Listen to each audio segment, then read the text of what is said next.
Siapa yang tak sedih ditinggalkan pasangan hidup yang selama ini sudah menemani baik dalam suka maupun duka. Kemalahayati pun juga demikian. Namun ia tak ingin terlalu larut dalam kesedihan. Ia justru bangkit dan menjadi Panglima Angkatan Laut wanita pertama di dunia. Assalamualaikum warahmatullahi wabarakatuh. Selamat berjumpa kembali di channel Ide Tokoh. Apa kabar semuanya? Semoga Anda sehat selalu dan selamanya diberikan kemudahan rezeki yang halal juga berkah dan tanpa batas. Oh ya, di video yang ketiga ini di channel Ide Tokoh, saya akan mengangkat seorang tokoh pahlawan dari Indonesia yang sangat hebat. Siapakah beliau? Yakni tokoh perempuan yang bernama Kemalahayati. Simbol seorang wanita pejuang besar, tidak hanya untuk Aceh tapi dunia dikenal.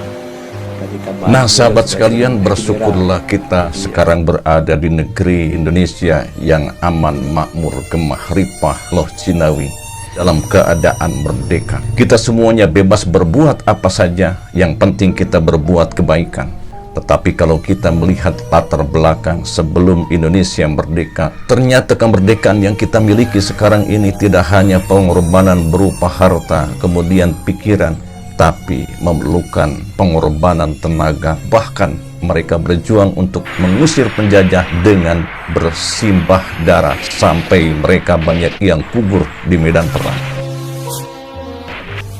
Sahabat sekalian, perlu Anda ketahui bahwa Malahayati atau Kemalahayati, ia lahir dari ayah yang bernama Mahmud yang merupakan Panglima Angkatan Laut Kerajaan Aceh. Sedangkan kakeknya bernama Laksamana Said Shah juga pernah menjabat sebagai Panglima Angkatan Laut dari Kerajaan Aceh. Jadi wajar saja tampaknya jika semangat perjuangannya mengalir dalam darah Kemalahayati.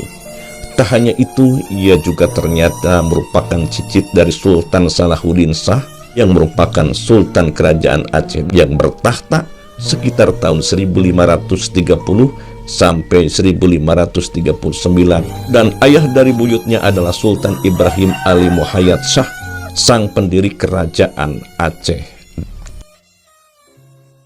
Sahabat sekalian, kita ketahui bahwa Malahayati ini terlahir dari keluarga yang agamis. Setelahnya ia mondok di pesantren, maka dia itu masuk Akademi Militer Mahad Ali. Di sana beliau bertemu dengan calon suaminya yang akhirnya nanti menikah, yang bernama Zainal Abidin. Malahayati setelahnya menikah, ternyata ia tidak hanya menjadi ibu rumah tangga, tetapi ia berjuang dengan suaminya mempertahankan negeri Aceh. Karena pada saat itu Malaka sudah dikuasai oleh Portugis, jadi Aceh sudah siap-siap kalau memang ada peluasan jajahan. Saat peperangan antara Aceh dengan Portugis pada saat itu, 1000 pasukan dari Aceh gugur di medan perang, termasuk panglima perangnya yang menjadi suami Malahayati, yaitu Zainal Abidin. Peperangan di Laut Haru pada tahun 1558 ini terjadi banyak korban. Bau amis yang menyengat, ribuan mayat yang telah tergeletak, bukan malah menjadi ciut perasaan dari Malahayati. Ia semakin semangat untuk membalas kepada Portugis. Sahabat sekalian, siapa yang tak sedih ditinggalkan pasangan hidup yang selama ini sudah menemani baik dalam suka maupun duka. Kemalahayati pun juga demikian. Namun ia tak ingin terlalu larut dalam kesedihan. Ia justru bangkit dan menjadi Panglima Angkatan Laut wanita pertama di dunia. Berikut kisah lengkapnya dalam biografi Laksamana Malahayati.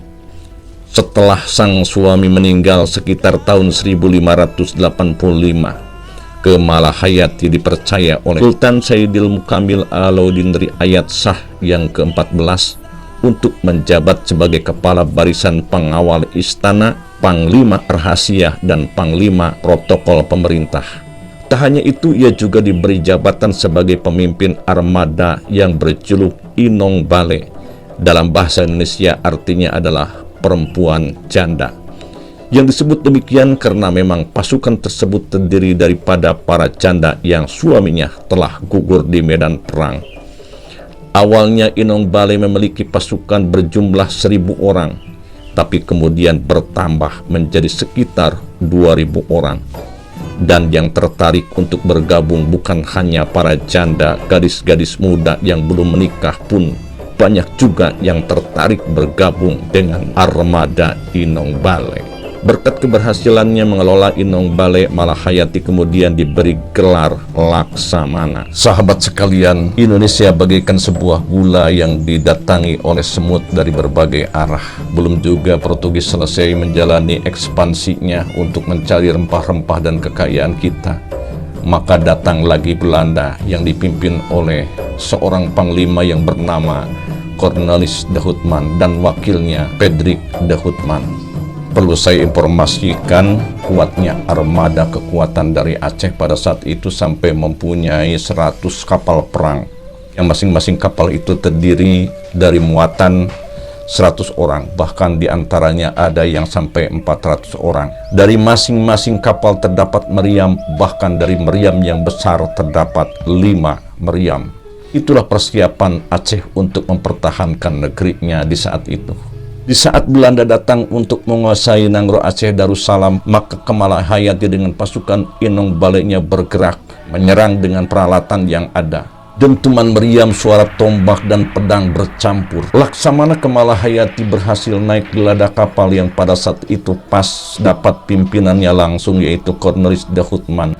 Ya, terjadi baku hantam dan akhirnya Rencong Aceh Malahayati bisa menebas Cornelis de Houtman, panglima perang yang menjadi andalannya, tewas pada saat itu juga. Nah, sahabat sekalian, setelahnya Cornelis de Houtman tewas di tangan Laksamana Malahayati, kemudian adiknya yaitu Pedrik de Houtman ditangkap dan kemudian dijadikan tawanan. Datanglah utusan dari Belanda untuk berdamai agar Pedrik de Houtman dibebaskan. Dan tentu saja uang pembebasannya itu sangat besar untuk keuntungan pemerintahan Aceh. Pada saat itu Belanda menyatakan kalah perang dan minta maaf kepada pemerintahan Aceh. Kini Belanda telah tiada di bumi Aceh, namun Portugis kembali datang untuk menyerang Aceh. Dan pada saat itu Malahayati menggerakkan pasukan Inong Bale-nya. Tapi sayang, pasukan Inong Bale mengalami kekalahan dan Malahayati gugur di medan perang. Nah, sahabat sekalian, perlu saya ingatkan bahwa Laksamana Malahayati meninggal di medan perang pada tahun 1606, yang pada saat itu Portugis dalam penyerangannya dipimpin oleh Alfonso de Castro. Malahayati akhirnya meninggal dan dikebumikan di Lamreh, Aceh Darussalam. Kita doakan semoga Malahayati beliau gugur sebagai syuhada. Sekian pertemuan saya kali ini, mudah-mudahan ada manfaatnya. Bila video ini bermanfaat, tolong tekan subscribe, like, dan share. Dan jangan lupa tulis komentar di bawah. Saya mengajukan kepada sahabat sekalian, apakah di zaman sekarang ini sudah benar-benar merdeka dan tidak ada lagi penjajahan di tanah air? Tolong tulis komentar di bawah. Billahi taufiq wal hidayah. Wassalamualaikum warahmatullahi wabarakatuh.